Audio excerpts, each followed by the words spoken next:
Violating UN Security Council resolutions, Pyongyang fires more ballistic missiles into the Sea of Japan. The latest launch comes just 2 days after testing a cruise missile with possible nuclear capabilities. Why is the Hermit Kingdom showing its prowess now? I'm Andrea Sankey, and today's newsmaker is North Korea.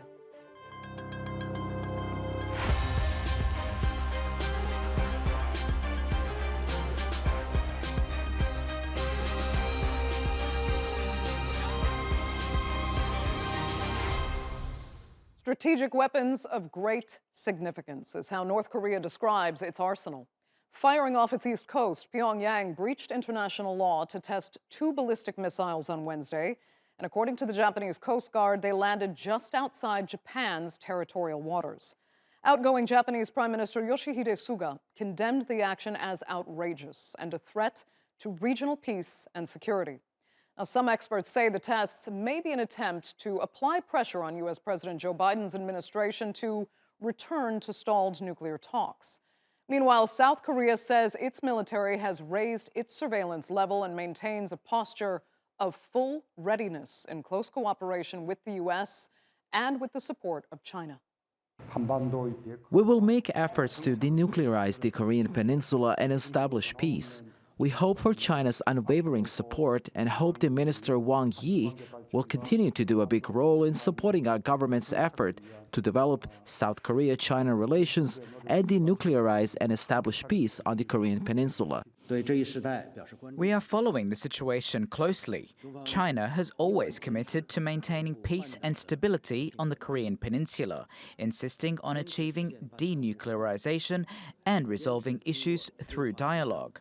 China hopes that the relevant parties will adhere to the direction of political settlement, exercise restraint, conduct dialogues, follow the dual-track approach and the principle of phased synchronization, and explore effective ways to find a balanced solution for the concerns of relevant parties.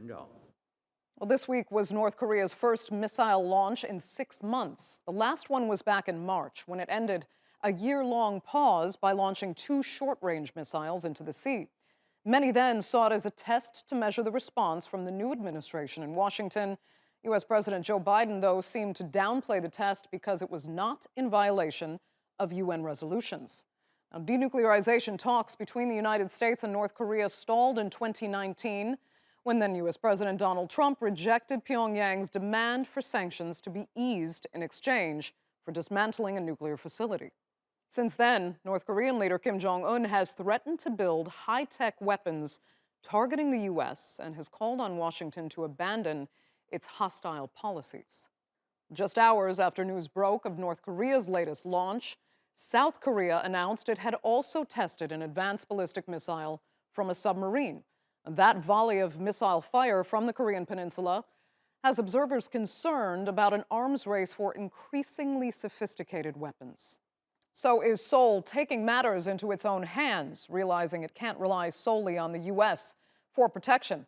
And does this only raise the risk of all-out war? Well, joining me now to discuss that from Pusan, South Korea, is Robert Kelly, a political science professor at Pusan National University. In Perth, Australia, we have Alexey Muraviev. He's an associate professor of security studies at Curtin University. And from Beijing, China affairs analyst Einar Tangen. Thanks all so much for being with us.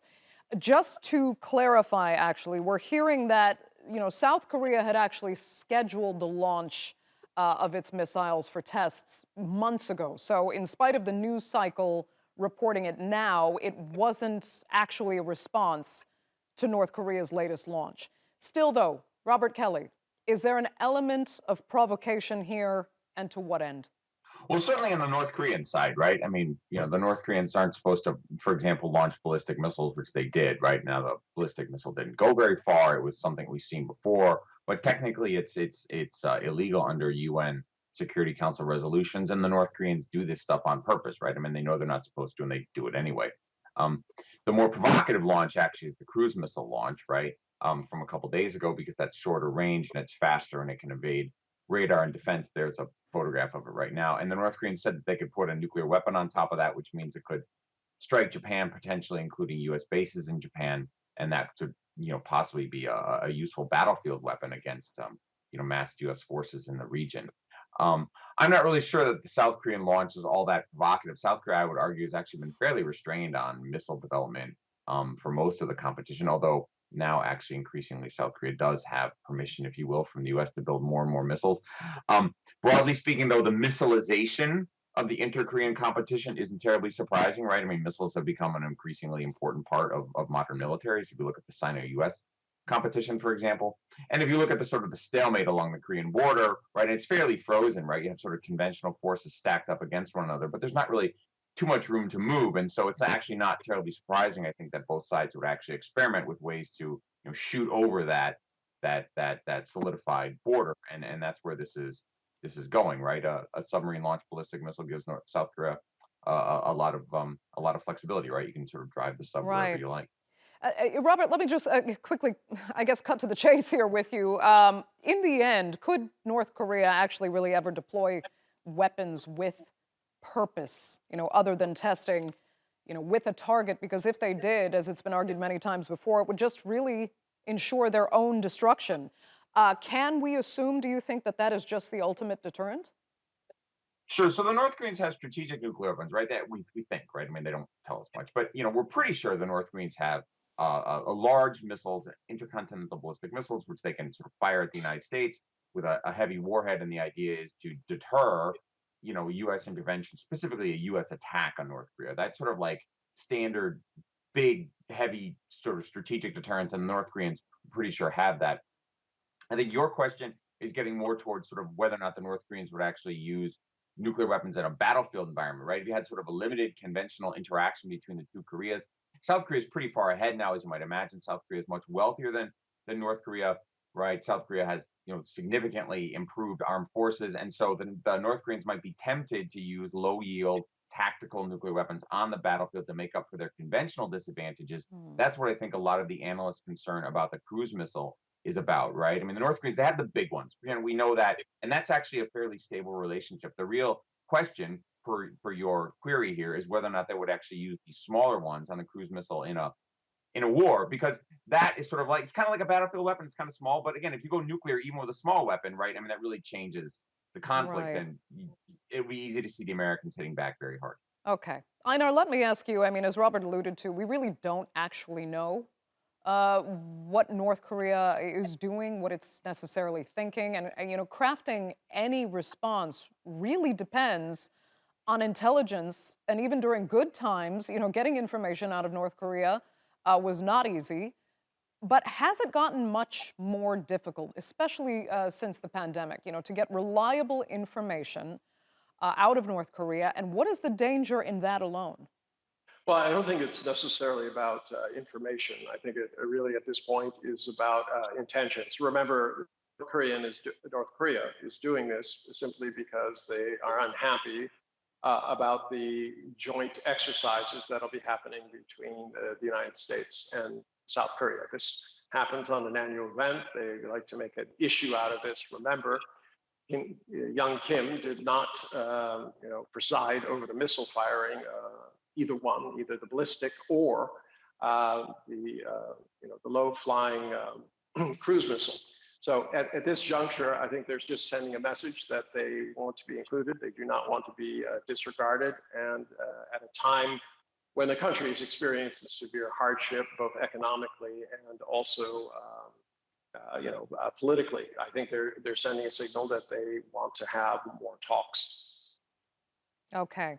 So in that, I mean, let me address this to Alexey. We talk about, crafting a response. What about, I mean, crafting foreign policy in general on North Korea when it is so difficult, if not impossible, to verify reports and rumors coming out of the country? What is the West and, South Korea and Japan really up against? Look, I mean, I think the principal dilemma that the West is facing, or the broader international community is facing, is the ambiguity behind, or the rationale behind North Korea's decision making, and even including the testing of the missile capability. I mean, there is still a debate on why they're doing this. I mean, to generate some sort of a foreign policy response, we need to understand why they are doing this. I mean, the proposition that perhaps North Korea is testing it in order to potentially either threaten South Korea or deploy it in the region. Well, we need to undertake some basic battlefield analysis to understand that test firing a cruise missile, which is a significant step up in terms of North Korean missile development capability, with a range of about 1,500 kilometers. Well, it's a bit of a nuisance if you're really thinking of deterring South Korea, or you want to really display some sort of a message with regards to regional geopolitics. We need to bear in mind that North Korea is a regular proliferator of missile technology, and while some countries with advanced missile development capabilities are bound to international treaties, especially exporting missile technology with limits to about 300 kilometers operational range, North Korea doesn't actually find itself restrained by any of these international restrictions. And we need to remember that one of the principal consumers of North Korean illegal export of missile technology or semi-legal export of missile technology is the Middle East. So in this sense, we need to work out what the true intentions of Pyongyang are, or were behind this missile test, whether it's directed at Northeast Asian security complex, or whether it's aimed aimed to promote its capability to potential clientele elsewhere, and subsequently the response should really be based on our analysis and understanding what Pyongyang's intentions are truly are. Right. That's a very interesting point, actually. Um, Let me put this to Robert, though, because I want to go back to the analysts that say that the North Koreans are trying to use these tests as leverage, leverage to re-enter nuclear talks, to get sanctions relief. But let me ask you, when it becomes too late, because the North Koreans are constantly acquiring the knowledge and the raw materials that they need that really can't be taken back. And therefore, as time goes on, they can't be used as leverage. So Yeah, go ahead. that's actually a good point. I mean, I think most people in the analyst community don't believe the North Koreans will ever go back to zero. You may recall a few years ago when Donald Trump met Kim Jong Un initially in Singapore, and then two more times. The Americans were promoting something called complete verifiable irreversible disarmament (CVID). CVID meant basically North Korea rolling back to zero. They're never gonna do that. I mean, they're just not. They might be willing to give up some stuff. I don't know. Let's say they have 100 warheads. Maybe they'll give up 50 in exchange for a whole host of concessions from the other side, but they'll almost certainly not go back to zero. Right? North Korea is an isolated state. It's surrounded by states that are hostile to it. Even Russia and China are fairly mixed and ambivalent about North Korea, right? So if you're North Korea, and they have a very small economy, right, which means they're at a conventional disadvantage to South Korea, as we discussed previously. So if you're in North Korea, nuclear weapons are actually really strategically valuable, right? They make up for this conventional gap. They keep sort of the opponents that are right on top of you at bay. They help make up for the fact that you're economically decades behind. So they're not going to give them up unless we offer something enormously valuable. And even if we do, they're probably still not going to give up all of them. But that's actually where I think the negotiations should start, right? And we should actually be talking to the North Koreans about, what would you be willing to take in exchange for, I don't know, 10 warheads or 10 missiles, right? I mean, instead of sort of going for the whole show, which they're not going to do, they're not going to go to zero. Instead, we should be debating with them, what do you want to cap where you are? Or what do you want to give up in order to give up, I don't know, like I said, maybe 10% of their missile stockpile. We just don't know, but that's what we should be, and I would argue that's what we should be doing in negotiations. We should be talking to them about those very granular specifics. Right. Interesting approach. Because right now, Einar, do you agree with that? I mean, right now it seems kind of all or nothing, which Robert is saying the North Koreans aren't going to go for. Do you think his strategy might be a better way? Well, I think it's a very conventional strategy, but the fact is that what North Korea is looking for and what China supports is a statement by the U.S. that they will not engage, that they recognize the North Korean government and that they will not engage in the attacks. They want to stabilize the border. They want economic aid, all those things. There's not a snapshot. The fact is that same 1,500 kilometer cruise missile can reach Beijing, and that is not something that the Chinese want to contemplate, that they could be held hostage in the same way that the US is. So at this juncture, I mean, things are aligned, but the only way to break through it is to have substantive conversations about guaranteeing that North Korea has the right to continue. This is not going to be politically popular with Biden because he's looking at a midterm election. So right now you're in a holding pattern. It's very difficult to see that there would be any kind of push towards negotiations. Okay. Alexey, let me put this to you, because I'd asked Robert a bit earlier about, what really would be the ultimate deterrent for North Korea, and many argue that it is just their own destruction if they dare to use these weapons they're acquiring on any specific targets. So if you could maybe describe some scenarios, what could actually provoke North Korea sufficiently to actually use the weapons they're building and acquiring on a target? Look, I think it's a common agreement that the development of the nuclear missile capability is very much linked to the status of their regime and to the regime survival. I think if North Korea will be pressed hard and the escalation scenario would suggest that the use of conventional force and the capacity of North Korea to deter any or deflate any direct attempt on its sovereignty by means of kinetic force will not succeed. This is where I think regime like in North Korea or any other country for that matter, in this sense, we should not really be treating North Korea as some sort of a absurd, abnormal, unruly entity. I think there is definitely a very sinister logic behind their actions. They'll calculate their actions pretty neatly, and whilst it may seem to be a bit of a crazy maneuvering at certain points in time to us, but I think the North Koreans kind of understand how walk the tightrope. Not to say that they will continue to do it forever accurately, but I think if it will come to the point when the North Korean dilemma will be attempted to be resolved by means of military force, and North Korean regime would be at the brink of collapsing. I think this is when they would kind of go down the apocalyptic path. We're going down, so that everyone else will go down. But the realistic chances of such scenario unfolding, I guess, would be pretty slim, because I think even basic battlefield calculations suggest that any attack on North Korea would lead to some significant collateral damage, not only to the physical and human infrastructure of its southern neighbor, but also to any invading forces, given the simple difficulty of battlefield terrain and other factors that need to be taken into account. Okay. Robert, let me ask you this, and excuse my phrasing, if you will. I mean, how crazy is North Korea? Yeah, so this gets debated a lot, right? My own sense is the North Koreans were not, that they're actually fairly rational. They have very different ideological goals than we do, right? And here I would agree that those goals are genuinely terrifying. But the leadership's sort of ability to think strategically, its ability to think 2, 3, 4 steps out in advance, its ability to sort of measure costs and benefits, its ability to sort of make gambles that are not too excessive and too risky.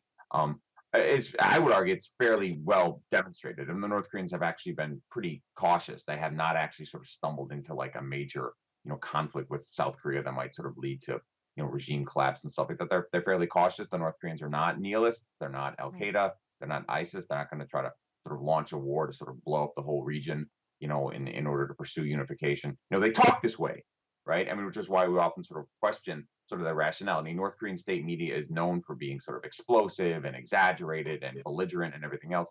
But if you actually look at the regime's behavior, I would argue that they're actually fairly status quo oriented, which is to say they don't actually really want unification. They just kind of want to survive.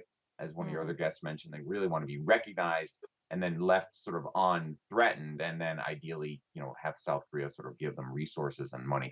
stuff like Right. that. But I don't actually think the North Koreans want to use nukes and sort of like launch this big apocalyptic war. You know, they've had decades to do that, and they haven't. Interesting.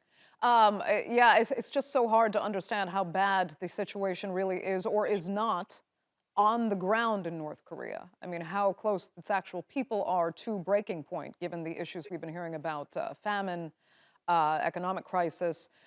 We can't really know because, again, the proper intelligence isn't quite there. Einar, though, if I can broaden out this talk with you, because it's important to recognize and speak about North Korea's relationships with its allies. What really is the relationship between Beijing and Pyongyang, as well as Moscow and Pyongyang? Do they genuinely support Kim Jong-un? Is he really an ally to them or to anyone? Well, it depends on how you see it. Start at say that yes, we support them, China more than Russia. But the fact is, there is concern. No one wants a kind of loaded pack of dynamite sitting on their doorstep, and that's exactly what North Korea is. It's unpredictable. Yes, I understand Robert's point about them being very conventional at this point. But you know, as you pointed out, we really don't know what's going on. Is COVID affecting the area? Aid, but they're not willing to actually ask for it. Remember, they turned down all the vaccines that China had offered them, saying they didn't have a problem and they should give it to other groups. So at this point, it's a problem, especially for China. They do not want a nuclear arms race in in Asia and Southeast Asia.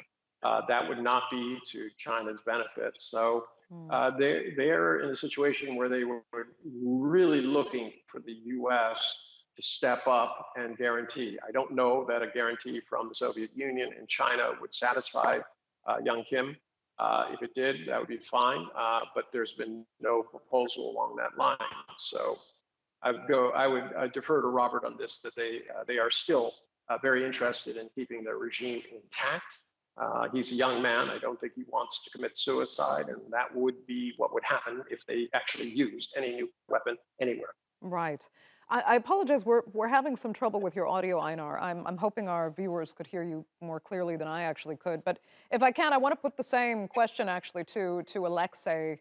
And I mean, how much additional confidence, let me say, does it give Kim Jong-un if he gets the serious backing of China and Russia, for example, in what he wants to do strategically with those weapons, and how much the vice versa scenario if he doesn't have that support?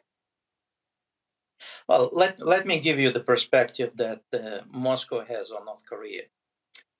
Certainly, they don't approve what the regime is doing there. They share a common boundary with North Korea, and that kind of really drives them into the regional into the regional power play. Every time North Korea fires missiles, the Russians go ballistic about this without making too much fuss. They look at it as something that can potentially threaten their national security and defense. But for them, and I guess that same applies for China, North Korea represents a buffer zone between them as well as South Korea, but more importantly, U.S. forces stationed across Northeast Asia. They're obviously concerned that should the conflict erupt on the Korean Peninsula, it will lead to environmental catastrophe. It will lead to influx of refugees, and Russia and China would be the first recipients of that. So in this sense, and they're also not interested in North Korean regime collapsing in its own right because of internal problems or internal difficulties or any other circumstances. So there is conditional backing that is coming towards Pyongyang from both Moscow and Beijing. The difference between Moscow and Beijing relationship vis-a-vis Pyongyang is that the question how much North Koreans trust either of the political capital. Certainly, Kim's family has more trusted and long-lasting relationship with the Russians that goes back to Stalin's time. So perhaps there is a degree of personal preference over there. But it's not to say that either of the powers would unconditionally back North Korea. I think there would certainly be not inclined to see any third force trying to resolve North Korean crisis, but not to say that they will be shielding it forever. Okay. Robert, we just have a minute left, so I can give you quick final words there. This doesn't really change a whole lot. North Korea's been sort of firing missiles for a long time. We know this. It's highly unlikely the North Koreans would use even battlefield nuclear weapons because once you escalate from conventional to nuclear, right, you risk nuclear retaliation. That's never happened before. We don't actually know how the United States would respond, but I would imagine that North Korea would be extraordinarily cautious in the use of even the low yield weapon that it would put on the cruise missile. Okay. North Korea's got the big. Oh, sorry, I'll stop there. No, I was actually going to say, I mean, how much longer can they hold on internally? I mean, that's what I guess what we need the most intelligence on right now. Yeah. North Korea has survived for almost 75 years now, right? 75 years, and it's never had an Arab Spring. It's never had a French Revolution. It's never had 1848. I mean, the North Korean regime is surprisingly stable, right? It's actually had two monarchic transitions. This is now the third Kim, and neither of the two transitions have actually led to any kind of internal conflict. People actually thought there would be one in 2011 and 12, and it didn't happen. Okay. So actually, we're not really quite sure why, because we can't open the black box and look. But North Korea is actually a lot more stable for a poor, backward dictatorship than you would imagine. But here we are. Fascinating. Okay, Robert, I'll let you have the last word. Unfortunately, we're completely out of time for this edition of the Newsmakers. I'd like to thank all three of my panelists sincerely so much for being with us. To our viewers for watching as well. Remember, you can follow us on Twitter at @the_Newsmakers, and be sure to subscribe to our YouTube channel. I'm Andrea Sankey. We'll see you next time.